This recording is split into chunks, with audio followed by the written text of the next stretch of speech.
नमस्कार।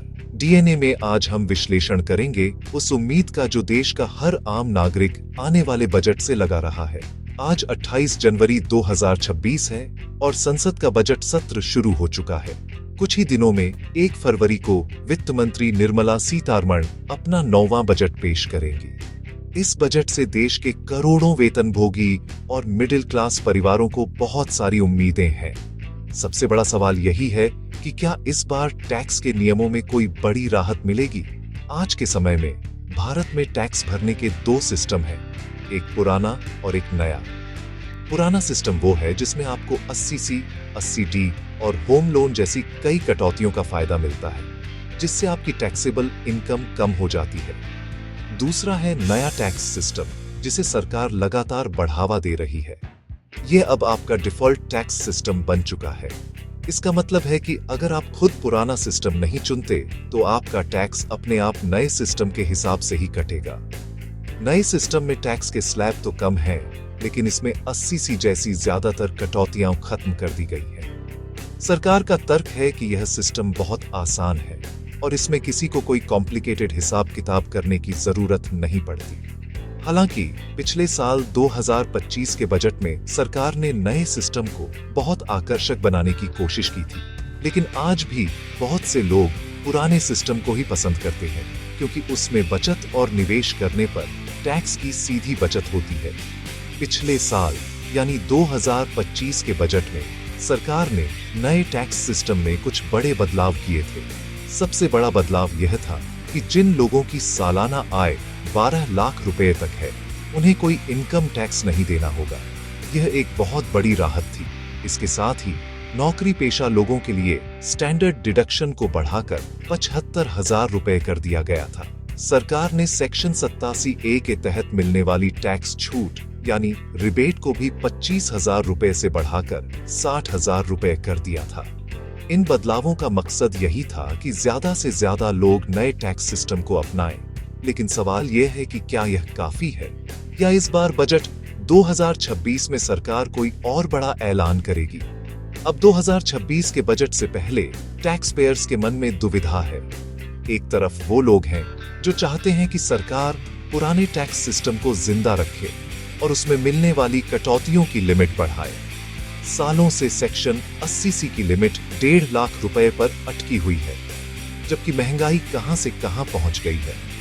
वहीं दूसरी तरफ नए टैक्स सिस्टम को अपनाने वाले लोग कह रहे हैं कि इसमें कम से कम हेल्थ इंश्योरेंस और कुछ जरूरी निवेशों पर तो छूट मिलनी ही चाहिए। लोगों का मानना है कि बिना किसी छूट के यह सिस्टम लोगों को बचत करने के लिए प्रोत्साहित नहीं करता है। अब देखना यह होगा कि वित्त मंत्री इन दोनों उम्मीदों के बीच संतुलन कैसे बनाती है। देश का आम नागरिक, खासकर मिडिल क्लास, इस बजट से सबसे बड़ी उम्मीद यही कर रहा है कि उसकी जेब पर बोझ थोड़ा कम हो। पिछले कुछ सालों में महंगाई ने घर का बजट बिगाड़ दिया है। खाने पीने से लेकर बच्चों की पढ़ाई और घर चलाने का खर्च लगातार बढ़ा है।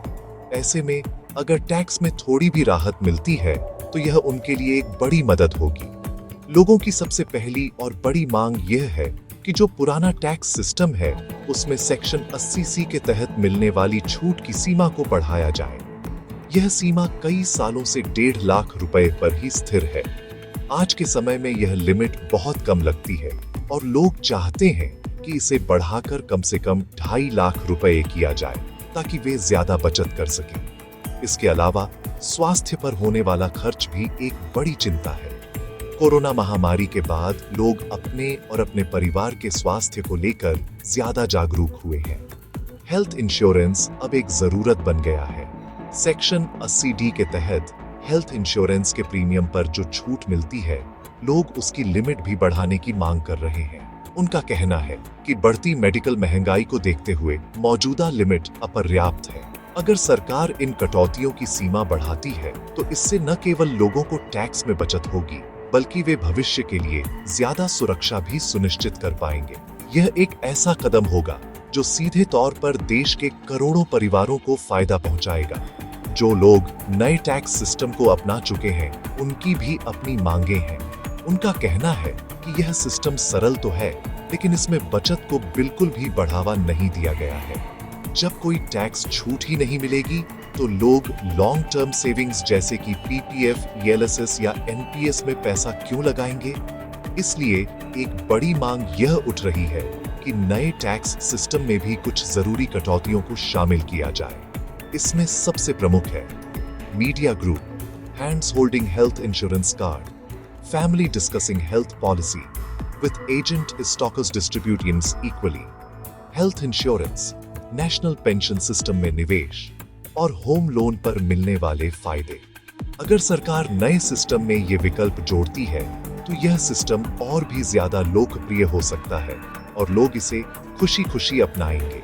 एक और महत्वपूर्ण मांग टैक्स की पूरी प्रक्रिया को आसान बनाने से जुड़ी है। आज भी बहुत से लोगों को अपना इनकम टैक्स रिटर्न फाइल करने में परेशानी होती है।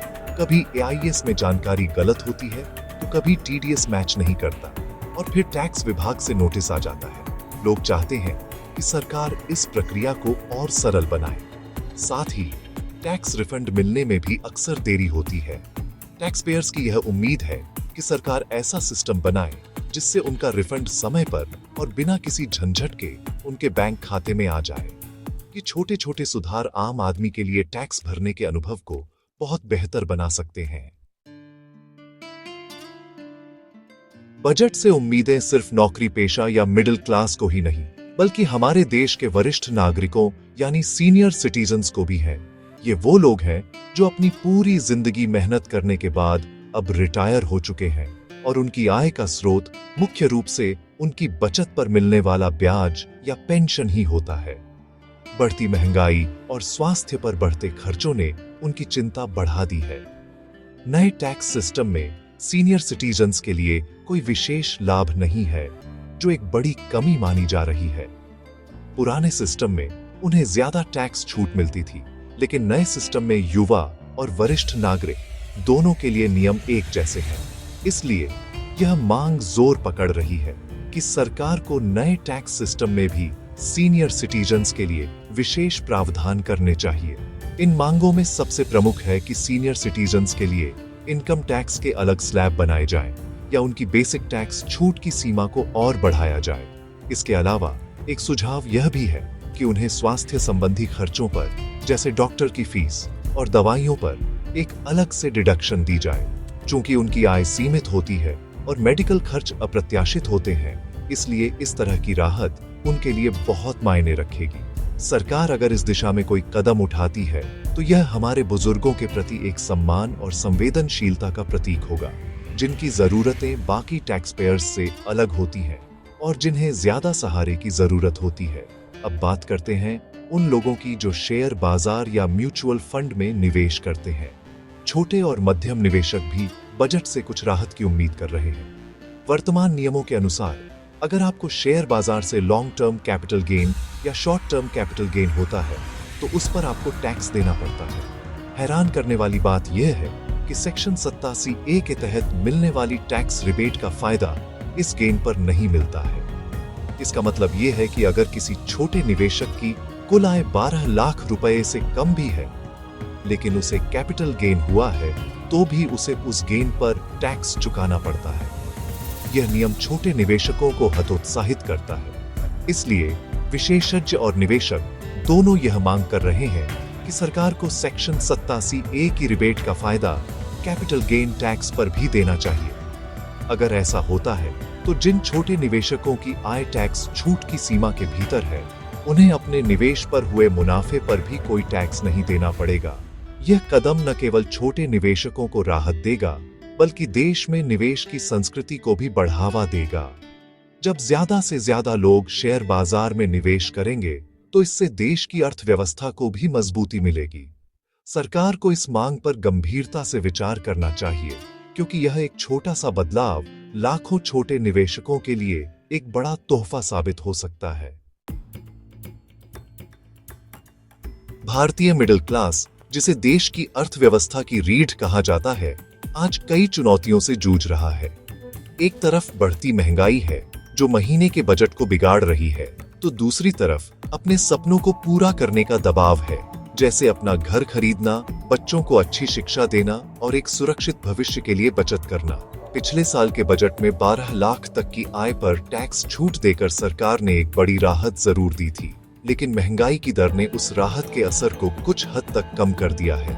आज पेट्रोल डीजल से लेकर सब्जियों और दालों तक हर चीज की कीमतें आसमान छू रही हैं, जिससे आम आदमी की बचत पर सीधा असर पड़ रहा है। मिडिल क्लास की सबसे बड़ी उम्मीद यही है कि सरकार टैक्स स्लैब को और तर्कसंगत बनाए। बहुत से लोगों का मानना है कि टैक्स के स्लैब की संख्या कम होनी चाहिए, जैसे जीएसटी में है। इससे टैक्स की गणना आसान हो जाएगी और अनुपालन भी बढ़ेगा। उदाहरण के लिए 10 लाख से ऊपर की आय पर सीधे 30% का टैक्स स्लैब बहुत से लोगों को ज्यादा लगता है। वे चाहते हैं कि टैक्स धीरे धीरे बढ़े ताकि ज्यादा कमाने पर उन्हें असजा महसूस न हो। अगर सरकार टैक्स स्लैब में बदलाव करती है या 12 लाख की सीमा को और बढ़ाती है, तो यह मिडिल क्लास के लिए सबसे बड़ी खुशखबरी होगी। यह उन्हें थोड़ी और वित्तीय स्वतंत्रता देगा। निष्कर्ष में सवाल यह उठता है कि क्या सरकार आम आदमी की इन उम्मीदों पर खरी उतर पाएगी? सरकार के सामने भी अपनी चुनौतियां हैं। उसे एक तरफ देश के विकास के लिए राजस्व भी जुटाना है और दूसरी तरफ नागरिकों को राहत भी देनी है। वित्त मंत्री को इन दोनों के बीच एक बहुत ही महीन संतुलन साधना होगा। ये संभव है कि सरकार पुराने टैक्स सिस्टम को धीरे धीरे खत्म करने का संकेत दे और नए सिस्टम को और ज्यादा आकर्षक बनाने के लिए उसमें कुछ कटौतियों को शामिल कर ले। सीनियर सिटीजन्स को राहत मिलने की भी प्रबल संभावना है, क्योंकि यह एक संवेदनशील मुद्दा है। कुल मिलाकर बजट 2026 से उम्मीदें बहुत हैं, लेकिन यह देखना होगा कि वित्त मंत्री के पिटारे से क्या निकलता है। क्या यह बजट मिडिल क्लास के चेहरे पर मुस्कान लाएगा? क्या यह बचत और निवेश को फिर से बढ़ावा देगा? या फिर यह एक और ऐसा बजट होगा जिसमें बड़े ऐलान तो होंगे, लेकिन आम आदमी की जिंदगी में कोई खास बदलाव नहीं आएगा? 1 फरवरी को जब बजट पेश होगा तो इन सभी सवालों के जवाब मिल जाएंगे। तब तक देश का हर आम नागरिक उम्मीद और उत्सुकता के साथ इंतजार कर रहा है, इस आशा में कि यह बजट उसके लिए राहत की सौगात लेकर आएगा।